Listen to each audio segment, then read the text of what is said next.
Hello everyone, तुम्हा सर्वांचं स्वागत आहे LNN अकॅडमीमध्ये. बघा मित्रांनो, कल्याण डोंबिवली महानगरपालिकेमध्ये बऱ्याच पदांसाठी परीक्षा झाली होती आणि त्या पदांची जी पदभरती होती, जी परीक्षा होती ती 9 सप्टेंबरपासून ते 12 यामध्ये ऑनलाईन पद्धतीने एक्झाम घेण्यात आली होती. आता त्यानंतर बघू शकता तुम्ही रिझल्ट आलेला आहे आपला. ओके, आणि रिझल्ट आल्यानंतर एक जे निवड यादी, ओके, जे प्रोविजनल निवड यादी लागली होती. ओके, आणि त्याच्यानंतर फायनल निवड यादी लागली आणि त्यानंतर प्रतीक्षा यादीसुद्धा होती त्यामध्ये. तर यामध्ये त्यांनी काय केलेलं आहे की तुम्हाला माहीत आहे, निवड यादी आणि प्रतीक्षा यादीमध्ये नावं जर तुमची असेल, ओके, तर सगळ्यांना, ओके, त्या सगळ्या विद्यार्थ्यांना निवड यादी तसेच प्रतीक्षा यादीत आपापल्या संवर्गाचे, जसं स्टाफ नर्स आहे, फिजिओथेरपिस्ट आहे, औषध निर्माता आहे, तंत्रज्ञ आहे, सगळेच, ओके, LHV वगैरे, ANM एव्हरीथिंग. ओके, जर तुमच्या निवड यादीमध्ये तुमचं नाव आहे, सोबतच निवड यादीच्या खाली प्रतीक्षा यादी होती त्यामध्ये नाव आहे, तर तुम्ही ऑनलाईन ॲप्लिकेशनमध्ये जे पण तुमचं अनुभव प्रमाणपत्र आहे, तुमचे इसेन्शियल सर्टिफिकेट्स आहे, कास्ट व्हॅलिडिटी आहे, एज, डोमेसाईल, एव्हरीथिंग ते केलेलं आहे. त्या सगळ्या मूळ कागदपत्रासोबत आणि त्या सगळ्या मूळ कागदपत्राचे 2 सेल्फ अटेस्टेड म्हणजे स्वतः साईन करून, ओके, जसं पहिलं अटेस्टेशनसाठी आपण कुणाची तरी जे क्लास 1 ऑफिसरची साईन करायचो, यावेळी असं नाही, स्वसांक्षांकित म्हणजेच याचा मतलब होतो सेल्फ अटेस्टेड कॉपीज.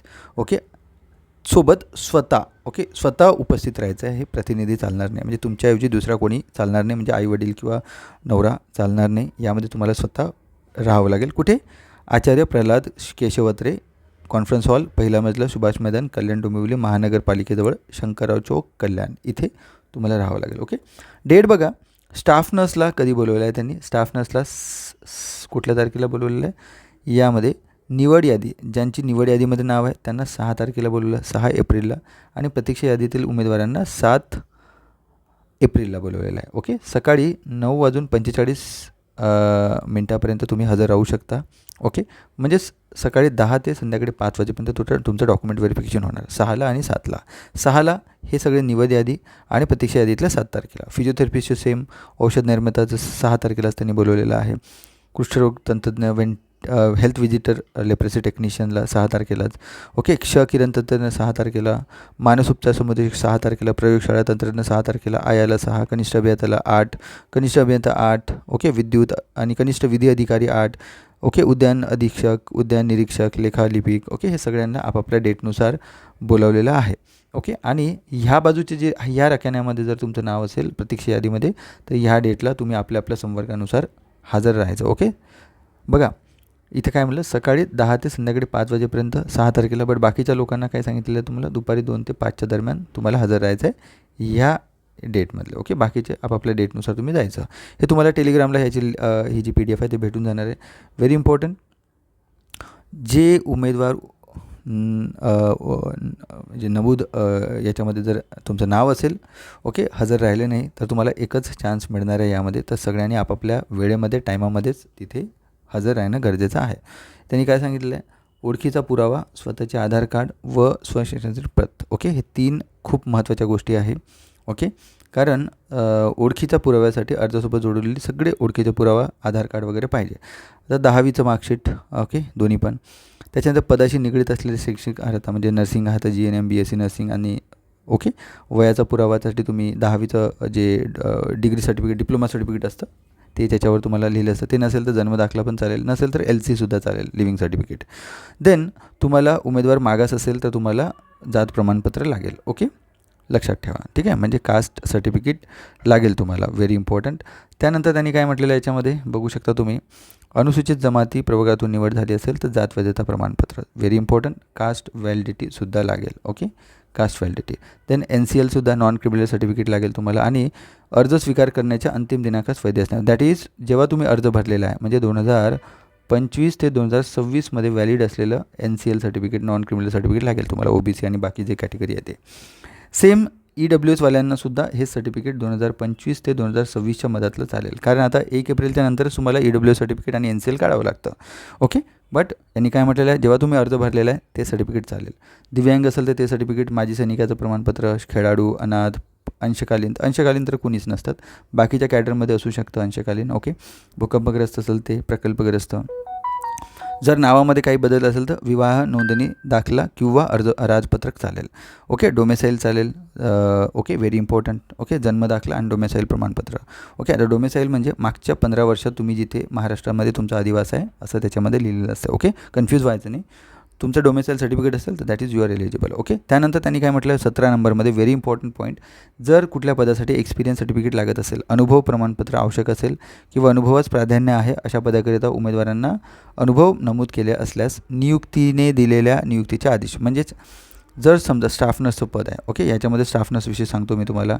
याच्यामध्ये काय होईल की ज्या हॉस्पिटलला तुम्ही पूर्वी काम करत होता, आता याच्यामध्ये 3 इयर्स का 2 इयर्सचा एक्सपिरियन्स मागितला होता. ओके, तेवढा एक्सपिरियन्स जो पण एक्सपिरियन्स मागितलेला आहे तुम्ही एकदा ॲडव्हर्टाईजमेंटमध्ये बघा त्या हॉस्पिटलला आता एकापेक्षा जास्त, 1 असेल 2 असेल 3 हॉस्पिटलला काम केलं, प्रत्येक हॉस्पिटल तुम्हाला अपॉइंटमेंट ऑर्डर पाहिजे. त्याच्यानंतर सोडल्यानंतर त्या हॉस्पिटलचं तुम्हाला एक्सपिरियन्स सर्टिफिकेट पाहिजे. या कार्यरत असेल तर टिल डेट म्हणून तुम्ही करून घेऊ शकता. ओके, तिथेच. त्याच्यानंतर अनुभव कालावधीत सर्व वेतन चिठ्ठी म्हणजे सगळ्या पेमेंट स्लिप लागेल ज्यात उमेदवाराचे ID क्रमांक आणि बँकेचे नाव नमूद असले पाहिजे. Very important. ओके, त्यानंतर अनुभव कालावधीत उमेदवाराचे वेतन जमा झाल्याचे नोंद असलेले बँक पोस्ट, म्हणजे त्यांनी काय म्हटलेलं बँक पासबुक सर्टिफिकेट आहे ते सुद्धा लागेल तुम्हाला आणि पेमेंट स्लिपसुद्धा लागेल. बघा, आता ह्या 2 बऱ्याच विद्यार्थ्यांनी मला कॉल केले होते आज, त्याच्यामुळे हा व्हिडिओ बनवतो आहे. या व्हिडिओत बनवण्यासारखं काही नाही आहे, पण स्टील मला असं वाटलं की हे 2 जे महत्त्वाचे आहे. तुम्ही बरेच विद्यार्थी म्हणे की सर आमच्या 10 बेडेड हॉस्पिटलला आम्ही कामाला होतो, आम्ही आणि कॅश स्वरूपामध्ये आम्हाला हे मिळत होतं, काय म्हणत होतं आपलं रिन्युमरेशन मिळत होतं, सॅलरी मिळत होती. ओके, तर अशावेळी तुम्ही त्या हॉस्पिटलचा अनुभव प्रमाणपत्र, त्या हॉस्पिटलचा तुम्ही फोन नंबर प्लस त्या हॉस्पिटलचे काही सर्टिफिकेट असेल की बाबा ते व्हॅलिड हॉस्पिटल आहे म्हणून, किंवा असंही म्हणू शकता तुम्ही की तुम्हाला जे वेतन स्लिप असेल तर त्या सगळ्या स्लिप घेऊन जावा. ओके, नाही तर इथे बँक बुक सर्टिफिकेट म्हटलं ते सुद्धा चालेल तुम्हाला. जर तुमचं ऑनलाईन पेमेंट होत असेल तर हे दोन्ही असेल, पेमेंट स्लिपसुद्धा मिळतं तुम्हाला, हे सुद्धा मिळतं. बट बऱ्याच हॉस्पिटलमध्ये पेमेंट स्लिप पण नाही मिळत आणि तुम्हाला कॅश देण्यात येतं. तर अशावेळी तुम्हाला काय करायचं, अशावेळी तुम्हाला ओके जे अपॉइंटमेंट हॉस्पिटलचं सर्टिफिकेट प्लस हॉस्पिटलकडून लिखितमध्ये घेऊन जावा तुम्ही. एक असं पत्र बनवून घ्या की नाही बाबा यांना कॅश स्वरूपामध्ये आम्ही पेमेंट देत होतो, कुठल्याही पद्धतीचं आमच्याकडून हे नव्हतं आणि काही प्रॉब्लेम आल्यास तर या नंबरवर कॉल करून तुमची विचारपूस करण्यात यावी.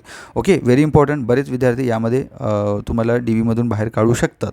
ओके, कारण हे सर्टिफिकेट नसेल तर अशावेळी तुम्ही काय करू शकता, आताच जाताना त्या पर्टिक्युलर ज्या हॉस्पिटलमध्ये तुम्ही कामाला होता त्या हॉस्पिटलमधून ते सर्टिफिकेशन वगैरे सगळं व्यवस्थित करून घेऊन जायचं. त्याच्यामध्ये नमूद करून घ्या की आम्ही कॅशमध्ये सर्टिफिकेट कॅशमध्ये सॅलरी देत होतो, तर कुठल्याही पद्धतीची पेमेंट स्लिप आम्ही दिलेली नाही आहे. या होऊ शकतं की बॅकडेटेड जर बनवून देत असेल ते, कारण तुम्हाला हे तुमचा जॉब इज व्हेरी इम्पॉर्टंट. आता सांगत आहे तुम्हाला तुमचा नंबर तर आलेला आहे, बट ह्या सगळ्या कागदपत्रांच्या अडथळ्यामुळं तुम्हाला जॉबमधून म्हणजे निष्कासित नाही केलं पाहिजे त्याने. That is very important. कारण त्यांनी काय म्हटलेलं आहे याच्यामध्ये की पडताळणीच्या वेळी जर खोटं नाटं तुमचं जर आढळून आलं, ओके बघा, जर अर्हता धारण नाही आहे, ओके कागदपत्र नाही आहे, निवडीस अपात्र करण्यात येईल, याबाबत उमेदवाराची कोणतीही तक्रार विचारात घेण्यात येणार. असं व्हेरी इम्पॉर्टंट. भिवू नका, निवड रद्दसुद्धा केली जाईल असं त्याच्यामध्ये म्हटलेलं आहे. तर लक्षात ठेवा, खोटं आणि दिशाभूल करणारे डॉक्युमेंट तर तुम्हाला सादर करायचेच नाही आहे. ओके, तर व्हेरी इम्पॉर्टंट. जर एक्सपिरियन्स सर्टिफिकेट बनवून घ्या, नसेल तर अपॉइंटमेंट ऑर्डर घ्या हॉस्पिटलमधून, आणि जर तुमची सॅलरी स्लिप मिळत नसेल तर बॅकडेटेड सॅलरी स्लिप बनवून घ्या. जर मिळत नसेल तर त्या हॉस्पिटलचं एखादं सर्टिफिकेशन बनवून घ्या की आम्ही काय यांना ह्या स्वरूपामध्ये पेमेंट देत होतो, तर कुठल्याही पद्धतीची सॅलरी स्लिप नाही आहे. ओके, आणि तसं लिहून घेऊन जावा तुम्ही. ओके, तर हे जर नसेल तर ओके, जर त्यांनी ॲक्सेप्ट केलं तर वेल अँड गुड, नाही तर मग त्यांना त्या हॉस्पिटलमध्ये तुम्ही हे करू शकता की बाबा तुम्ही कार्यवाही करा, तुम्ही विचारा की बाबा हा खरंच होता का, इथे पेमेंट भेटत होतं का, अशा पद्धतीनं तुम्ही त्यांना तसं पटवून सांगावं लागेल, त्याच्याशिवाय दुसरा पर्याय नाही आहे. सो धन्यवाद, एवढंच मला सांगायचं आहे. काही डाऊट असेल तर कमेंट बॉक्समध्ये लिहा. Okay, Telegram channel plus WhatsApp channel आणि जे इंस्टाग्राम चॅनल आहे LNN अकॅडमीचं ते डेफिनेटली तुम्ही फॉलो करा. चांगले अपडेट, महत्त्वाचे अपडेट तुम्हाला तिथे सगळे मिळतील. धन्यवाद.